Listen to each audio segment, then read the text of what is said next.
All right. We are live. Welcome back to Black Bear News, where everything is connected. Let's see if I can get this going straight. Um, and we were talking about climate change news of the day. Greeting, welcome, hello. We are live on Rockfin, ROKFIN.com. Please come join me on Rockfin. We have 6 people watching, a couple people in the chats. Poppy Davis, Ken Greenfield, what's going on?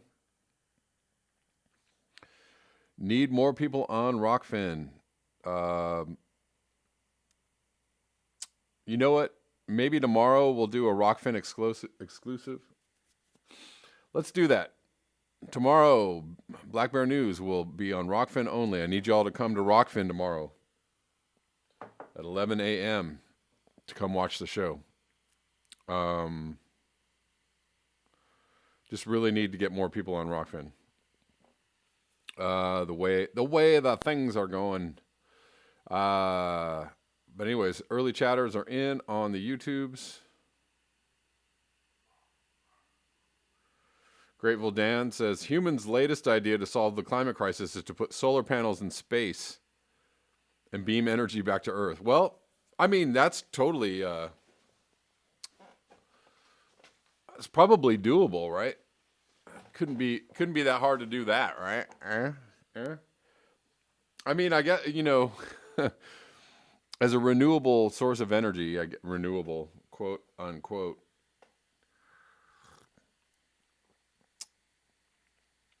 Yeah, there's probably lots of energy sources in space we could be beaming back to Earth.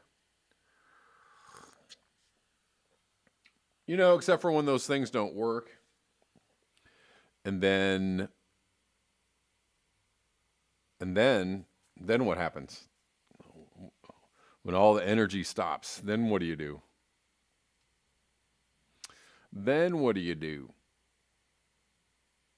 All right, cool. We got 12 watching on Rockfin. Good deal. Double the fun. Judy Truitt, Snake 1974. How you doing? Irk 1, what's going on? Thanks for hanging out, guys. Nazbanab says it's so quiet here on YouTube. Well, yeah. Interestingly, after the whole kind of censorship thing happened, or the demonetization thing happened at the beginning of the month, it got very quiet on YouTube, especially from the progressive channels that I enjoy watching. The number of videos and live streams and things that people were saying or feeling like they could say went way down. And I myself started just hanging out on Rockfin and catching videos from people that I like. That's why I suggest going over to Rockfin. Anyways.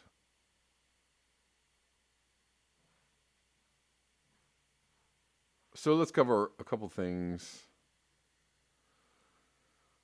today. Tweet. Hold on. Let's look at the tweet.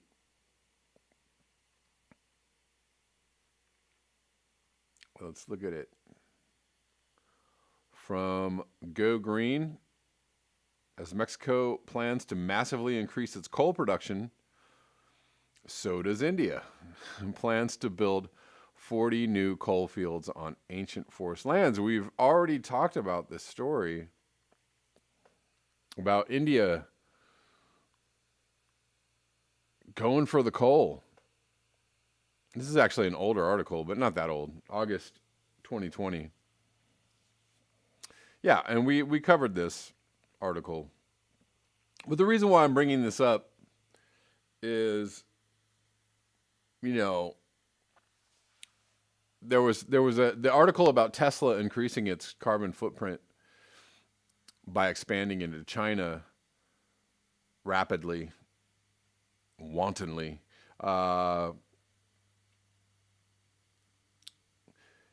And there was a bit of maybe a little bit of pushback, or people arguing like, renewables are the best and electric cars are going to be great.